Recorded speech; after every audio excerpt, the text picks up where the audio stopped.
Students, मैं आपको SST की चैप्टर फर्स्ट को एक्सप्लेन कर रही हूँ, जिसका नेम है ग्लोब अ मॉडल ऑफ अर्थ। इसमें मैं आपको आज 3 टॉपिक्स एक्सप्लेन करूँगी, जिसमें हमारा फर्स्ट टॉपिक होगा ग्लोब, सेकंड है पैरेलल्स, थर्ड है हमारा फीचर्स ऑफ पैरेलल्स। सबसे पहले मैं अपनी हेडिंग आपको जो एक्सप्लेन कर रही हूँ वो है globe. A globe is a model of earth. Globe earth का मॉडल होता है। इट डिपिक्ट्स द अर्थ, यह अर्थ को प्रदर्शित करता है। And shows the land and water bodies on a small scale, और लैंड मीन्स जमीन और वाटर बॉडीज में जल स्रोतों को स्मॉल स्केल में छोटे स्तर पर दिखाता है। The blue coloured parts are the water bodies and rest are land masses. जिसमें क्या कह रहे हैं, जो आपको इस पिक्चर में दिखाई दे रहा होगा, जो ब्लू कलर का पार्ट है ये हमारे जल स्रोत हैं, और जो बाकी बचा हुआ हिस्सा है वो हमारा क्या है, ज़मीन। The deep blue color represents the deep water bodies and light blue shows shallow water। जिसमें हमारा डीप ब्लू मतलब गहरा नीला रंग जो है वो हमारे डीप वाटर बॉडीज़ को रिप्रेजेंट करता है, मतलब गहरे जल स्रोतों को। और लाइट ब्लू कलर जो है वो हमारे स्वेलो वाटर मतलब कि हाँ, जो उथला हुआ पानी होता है उन वाले जल स्रोतों को प्रदर्शित करता है। The large continuous masses of land are called continents. क्या बताया है कि ज़मीन का एक बड़ा या विस्तृत हिस्सा क्या कहलाता है, continent. Most continents are surrounded by water on 3 और ऑन ऑल साइड। क्या बताया है, जो हमारे अधिकतर कॉन्टिनेंट्स हैं वो चारों तरफ से पानी से घिरे हुए हैं, 3 और ऑल साइड, 3 या सभी साइड से। There are 7 continents in all। कुल मिलाए कितने कॉन्टिनेंट्स हैं हमारे, 7, जिनके क्या नाम है, Asia, Africa, north America, south America, Antarctica, Europe and Australia. The oceans of the world are all connected to each other। क्या बताया है कि संसार के सभी ओशियंस मीन्स महासागर, ईच अदर मीन्स आपस में, कनेक्टेड मीन्स जुड़े हुए हैं, संसार के सभी महासागर आपस में जुड़े हुए हैं। Although ocean water is saline. क्या वो कह रहे हैं कि ओशियन वाटर जो है सलाइन मीन्स खारा होने के, ऑल्दो मीन्स बावजूद भी, it supports a Divers range of life, यह जीवन की विविध रेंजों को क्या करता है, सपोर्ट करता है। मतलब खारा पानी होने के बाद भी इसमें पेड़ पौधे भी होते हैं और जानवर भी रह सकते हैं। Plants and animals that live in the oceans together form the marine life. क्या कह रहे हैं कि पेड़ पौधे और जानवर जो महासागरों में रहते हैं, टुगेदर फॉर्म में साथ साथ मिलकर क्या बनाते हैं, मैरिन लाइफ मतलब जलीय जीवन। There are 5 oceans on the earth।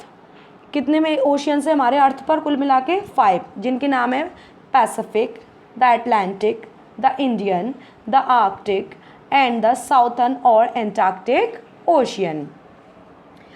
अब मैं आपको डायग्राम से समझा रही हूँ, जो आपको कलरफुल पिक्चर्स दिखाई दे रही हैं इसमें, जैसे कि नॉर्थ अमेरिका है ग्रीन कलर में, रेड में साउथ अमेरिका है, येलो में अफ्रीका है, पर्पल में यूरोप है, एशिया है। तो ये सब हमारे क्या है, कॉन्टिनेंट्स। और बाकी के जो आपको दिखाई दे रहे हैं वो क्या है, ओशियंस है, उनमें लिखा भी हुआ है। ठीक है, अब आगे हम बढ़ते हैं हमारे नेक्स्ट टॉपिक पर, जिसका नेम है parallels. The set of a circular lines running east to west on the surface of a globe are called parallels और लाइन्स ऑफ लैटिट्यूड।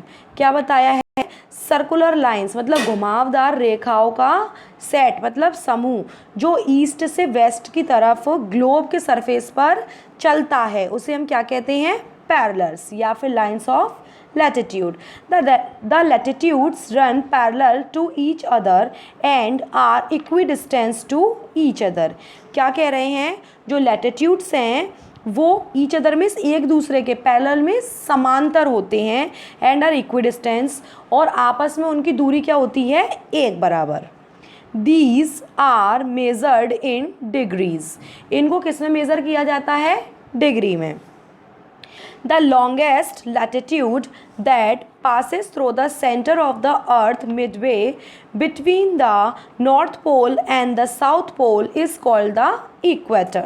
क्या बताया है? लॉन्गेस्ट लैटिट्यूड मतलब सबसे लंबा लैटिट्यूड जो अर्थ के मध्य में से नॉर्थ पोल और साउथ पोल के बीच से होकर गुजरता है, उसे हम क्या बोलते हैं?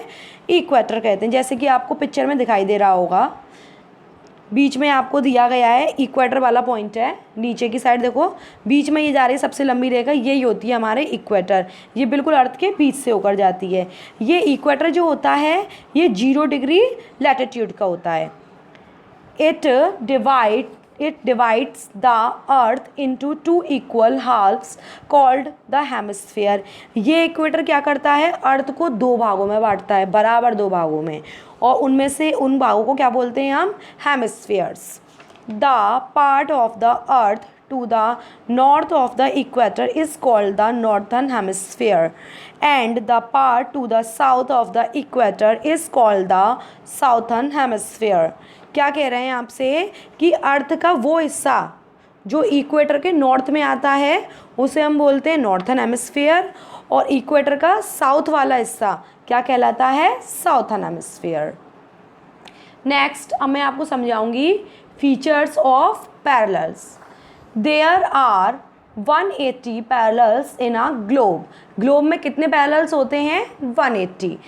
19 in the northern hemisphere and 90 in the southern hemisphere. क्या कह रहा है कि जिनमें से 90 तो नॉर्थन हेमिस्फीयर में होते हैं और 90 किस में होते हैं? साउथर्न हेमिस्फीयर में। They are drawn at a gap of 1 degree with the equator at 0 degree. क्या बताया है? इक्वेटर 0 डिग्री के साथ ये प्रत्येक 1 डिग्री के गैप पर खींचे जाते हैं। The North Pole is written as 90 degree in northern hemisphere and South Pole as 90 degree as southern hemisphere. क्या कह रहे हैं कि नॉर्थ पोल को जो है हम 90 डिग्री नॉर्थ के फॉर्म में लिखते हैं और उसे क्या बोलते हैं हम? नॉर्थन हेमिस्फीयर, और साउथ पोल को 90 डिग्री एस के फॉर्म में लिखा जाता है जिसे बोलते हैं हम southern hemisphere. Other parallels are marked from 0 degree to 19 in each hemisphere. और जो अन्य पैरेलल्स होते हैं वो प्रत्येक हेमिस्फीयर के 0 डिग्री से 90 डिग्री के बीच में मार्क्ड होते हैं। ठीक है। The parallels at the north and south poles are reduced to a point unlike other parallels which are complete circle. क्या कह रहे हैं आपसे कि जो पैरेलल्स हैं नॉर्थ और साउथ पोल पर आकर क्या होते जाते हैं? ये घटते जाते हैं। ठीक है, नॉर्थ और साउथ पोल पर आकर ये क्या होते जाते हैं? घटते जाते हैं। Other parallels which are complete circle, जैसे जैसे ये घटते जाते हैं अन्य वैसे वैसे ही एक सर्कल कंप्लीट होता जाता है। जैसे कि मैंने आपको ऊपर अभी डायग्राम में भी दिखाया था कि जैसे कि मैं आपको डायग्राम में बता देती हूँ और अच्छी तरीके से, जिससे कि आपको समझ में आ जाएगा। ये हमारा जो इक्वेटर है ये आपको दिखाई दे रहा होगा, इस पर 0 डिग्री इक्वेटर है, बीच में है इक्वेटर, इसके जो 0 डिग्री लिखा हुआ है। यहाँ से अगर ऊपर की साइड ये लाइन बढ़ रही है तो आपको दिख रहा होगा ये कम होती जा रही हैं। ठीक है, सेम कंडीशन नीचे भी, ये जैसे जैसे बढ़ती जा रही हैं तो ये कम होती जा रही हैं। तो इस प्रकार से क्या बन जाता है? एक सर्कल बन जाता है। अच्छा, मैं आपको कुछ इंपॉर्टेंट पैरेलल्स भी बता रही हूँ इसी के अंदर। उसमें देखिए ट्रॉपिक ऑफ कैंसर,